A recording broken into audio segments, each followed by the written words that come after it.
என்னோட சேனலுக்கு நீங்கள் ஃபர்ஸ்ட் டைம் வந்திருக்கீங்கன்னா கண்டிப்பாக என்னோட இன்ட்ரடக்ஷன் வீடியோவும் போய் பாருங்கள். எதுக்கு இந்த சேனலை ஸ்டார்ட் பண்ணேன், எந்த மாதிரி விஷயத்த வந்து இந்த சேனலில் நான் பேசுவேன்றதை பற்றி சொல்லியிருப்பேன். உங்களுக்கு ஹெல்ப்ஃபுல்லாக இருக்கும். அப்புறம் டிஸ்க்ளைமர், நான் ஒரு ஃபினான்ஷியல் கன்சல்டன்ட் கிடையாது. என்னோடய வீடியோஸ் எல்லாமே வந்து ஒரு எஜுகேஷ்னல் பர்பஸ்க்காக தான் ஷேர் பண்ணுறேன். என்னோடய லேர்னிங்ஸ் வந்து ஷேர் பண்ணுறதுனால அஃப்கோர்ஸ் நான் பண்ண மிஸ்டேக்ஸ் வந்து நீங்கள் ரிப்பீட் பண்ண மாட்டீங்க அப்படின்ற ஒரு எண்ணத்தில் தான் வந்து இந்த சேனல் ஆரம்பித்து வீடியோஸ் எல்லாம் ஷேர் பண்ணிகிட்ருக்கேன். என்னோடய நாலேஜ் தான் ஷேர் பண்ணிகிட்ருக்கேன். நீங்கள் இன்வெஸ்ட்மெண்ட் பர்பஸ்னால் டெஃபினட்டாக you to talk to financial consultant. அவங்க உங்களுக்கு கண்டிப்பாக ஹெல்ப் பண்ணுவாங்க. ஓகே, இன்றைக்கி வீடியோ வந்து without any doubt everybody is talking about it, right? Market down, crazy week, right?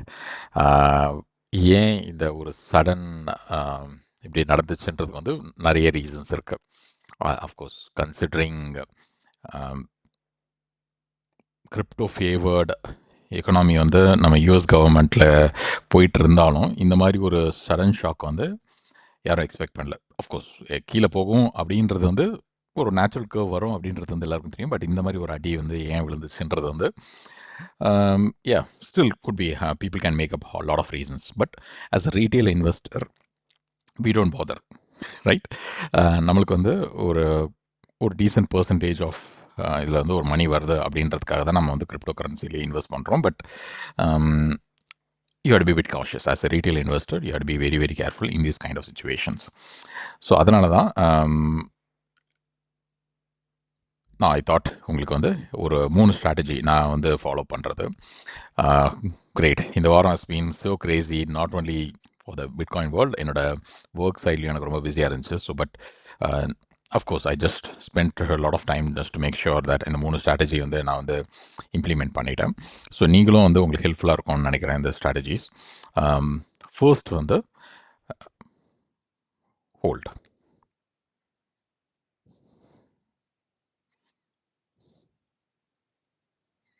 Right, இப்போ வந்து நீங்கள் வந்து ஒரு 2-3 ஸ்ட்ராங் காயின்ஸ் வச்சுருப்பீங்க. இல்லை ஃபார் எக்ஸாம்பிள் நீங்கள் பிட்காயின்லேயே இன்வெஸ்ட் பண்ணியிருந்தீங்கன்னா ஹோல்ட் த காயின், ரைட்? அது வந்து நீங்கள் செல் பண்ணணும்னு ட்ரை பண்ணாதீங்க, ஜஸ்ட் ஹோல்ட் இட். ஏன்னா bitcoin and Ethereum have proved to the market they are here for a longer term, so it's a no brainer. இந்த காயின்ஸ் எல்லாம் நீங்கள் வந்து ஹோல்ட் பண்ணுங்கள், ரைட்? இதில் வந்து இன்னொரு அட்வான்டேஜ் என்னன்னு பார்த்தீங்கன்னா, இப்போ of holding the coins or வந்து இப்போ நீங்கள் ஒரு ஸ்டேக்கிங் ரிவார்ட்ஸ்க்கு வந்து உங்கள் பிட்காயின் பண்ணியிருந்தீங்கன்னா, ஒரு எக்ஸாம்பிள் எடுத்துப்போமே. ஸோ உங்கள்கிட்ட ஒரு 100 பவுண்ட்ஸ்க்கு வந்து ஒரு பிட்காயின் இருக்குது, நீங்கள் ஸ்டேக்கிங் ரிவார்ட்ஸ் போட்டிருக்கீங்க, ஒரு 10% உங்களுக்கு வரும் அப்படின்னு வச்சுக்கோமே. That is 10 pounds.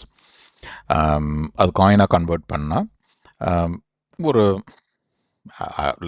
Difficult math, ஒரு 10 பவுண்ட்ஸ் வருதுன்னு வச்சுக்கோமே. அந்த number of coins could be let's a 0.0001 அப்படின்னு வச்சுக்கோமே.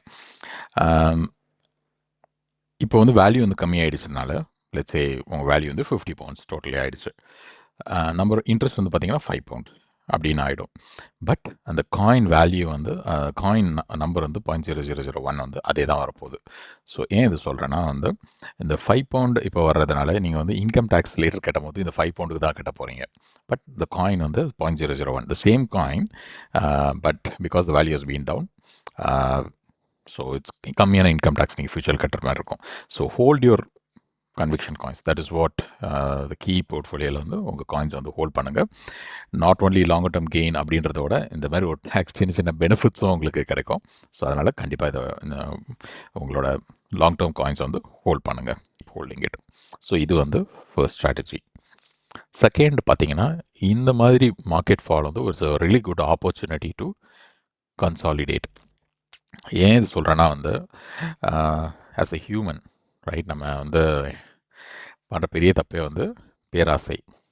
நம்ம என்ன பண்ணுவோம், நம்மக்கிட்ட வந்து ஒரு பிட்காயின் எத்தீரியம் இந்த மாதிரி நல்ல காயின்ஸில் வந்து நம்ம இன்வெஸ்ட் பண்ணியிருந்தாலும் we get jealous அண்ட் இந்த புது காயின்ஸில் எதுலையா ஒன்று வந்து போடுவோம். ஸோ தட் சீக்கிரமாக நம்ம வந்து வேல்யூ இன்க்ரீஸ் ஆகும் அப்படின்ற ஒரு நற்பாசு தான். அதுவும் வந்து இந்த மாதிரி ஒரு சின்ன ஆல்ட் காயின்ஸ்லாம் பார்த்தீங்கன்னா லெட்ஸ் சே, ஏன்னா ஆப்பர்ச்சுனிட்டி அவங்க வந்து மார்க்கெட் கேப் ரொம்ப பெருசாக இருக்காது, பட் யூஸ் கேஸ் நல்லா இருந்திருக்கும். ஸோ இப்போ வந்து விலையும் ரொம்ப கம்மியாக இருக்கும். அந்த மாதிரி சினாரியோவில் ஒரு பேராசையில் நம்ம போடுவோம். ஈவன் தோ அந்த டீம் வந்து நல்ல டீம் அப்படி இருந்தால் கூட வந்து பார்த்தீங்கன்னா they might not do well. And இந்த மாதிரி ஒரு ஃபினான்ஷியல் ஸ்ட்ராமை வந்து அவங்களால ஹேண்டில் பண்ணாமல் போக முடியும். ஏன்னா அவங்களுக்கு வந்து பேக்கிங் இல்லைன்னா they fall. So this is a very good opportunity to cut the losses, right? நம்ம வந்து பெரிய தப்பு என்ன பண்ணுறோன்னா, ஓகே இன்றைக்கி வந்து கீழே போயிடுச்சு, இந்த காயினில் நான் வந்து இன்னும் இன்வெஸ்ட் பண்ணுவேன் ஸோ தட் டக்குன்னு மேலே போகும் இன்னும் 3 மாதத்தில், அப்படிலாம் வச்சுக்காதீங்க. இது வந்து ஒரு ப்ராக்டிக்கலாக யோசிங்க. பார்த்தீங்கன்னா இப்போதைக்கு பார்த்தீங்கன்னா என்னை பொறுத்த வரைக்கும் பிட்காயின், ஈத்தீரியம், பிஎன்பி இது 3 தான் வந்து ஓரளவுக்கு டீசெண்டான ஒரு கன்விக்ஷனாக இருக்கிற காயின்ஸ். மற்ற எல்லாமே வந்து ரிஸ்கியான காயின்ஸ் தான். ஸோ இந்த மாதிரி சுச்சுவேஷனில் it's better to cut your losses, right? இமோஷனலாக டச் ஆகிங்க எந்த காயின்ஸ்கிட்டையும். And it's better to cut the losses and make if it is a loss if it is a gain அப்படி பாருங்கள். ஓகே, கன்சாலிடேட் பண்ணி good opportunity to buy bitcoin also, right? அவங்க விலை வந்து கம்மியாக போயிடுச்சு, இல்லை ஈத்தீரியம் விலை கம்மியாக போயிடுச்சு.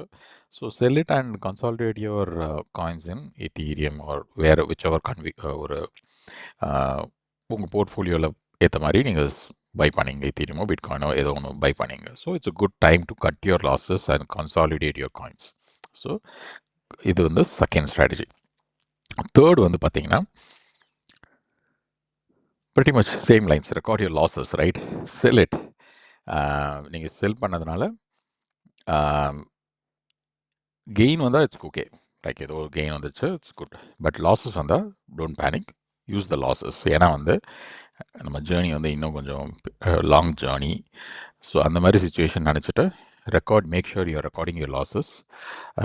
அண்ட் இந்த லாஸஸ் வந்து நீங்கள் உங்கள் ஹெச்எம்ஆர்சிலையும் வந்து காட்டுங்க. ஸோ தட் இன் ஃபியூச்சர் உங்களுக்கு ஒரு நல்ல கேபிட்டல் கெயின் வருது அப்படின்னா கிரிப்டோவில் நீங்கள் வந்து காம்பன்சேட் பண்ணிக்கலாம். ஏன்னா வந்து யூகேல பார்த்தீங்கன்னா capital gain taxes per year வந்து 3000 தான் வந்து நீங்கள் அலவன்ஸ் இருக்குது. ஸோ ரொம்ப ரொம்ப கம்மி. 3000 is nothing in a long run. So அந்த மாதிரி சுச்சுவேஷனில் இட்ஸ் பெட்டர் இந்த உங்கள் லாஸ் பேங்க்கை வந்து பில்ட் பண்ணிங்க. It's unfortunate but still it's a good opportunity to build your loss bank. இன்னொரு விஷயம் பார்த்தீங்கன்னா இது வந்து நீங்கள் வந்து ஒரு கிரிப்டோ கரன்சிக்காக கெயினுக்கு மட்டும் கேபிட்டல் கெயின், எனி கேபிட்டல் கெயினுக்கும் யூஸ் பண்ணிக்கலாம். ஸோ இப்போ ஒரு வீடு வாங்குறீங்க, வீடு விற்று அதில் ஒரு ப்ராஃபிட் வந்தால் கூட அந்த ப்ராஃபிட்டை கூட நீங்கள் இதில் லாஸில் காட்டிக்கலாம். So it's very unfortunate but still make use of this so that build your records properly. So எங்கேயோ ஒரு இடத்துல நம்ம யூஸ் பண்ணிக்கலாம். இன் சம்மரி 3 விஷயம் பார்த்தோம். நல்ல காயின்ஸ் உங்களுக்கு வந்து லாங் டேர்ம் இருக்கிற காயின்ஸ் வந்து ஹோல்ட் பண்ணுங்கள். Second, good time to consolidate or let go your losses, right? Don't go by your emotions. Okay, if the coin is going down, so no point in holding it and no point in buying more of this weak coins. Let it go. Third வந்து ப்ராப்பரான record பண்ணுங்கள். Build your loss bank. இந்த மாதிரி situations வந்து அடிக்கடி வரதான் செய்யும். So be careful. இதுதான் வந்து சிம்பிள் 3 திங்ஸ் நீங்கள் பண்ணி அட்லீஸ்ட் ஓரளவுக்கு சேஃப் பண்ணிக்கலாம். Okay, just don't sit on your week coins and don't build too much of losses. So it's a good time to work it out and then be safe in this very difficult time. Okay, hopefully the strategies வந்து உங்களுக்கு ஹெல்ப்ஃபுல்லாக இருக்கும்னு நினைக்கிறேன். இன்னொரு வீடியோவில் meet பண்ணுற வரைக்கும் stay safe and stay happy.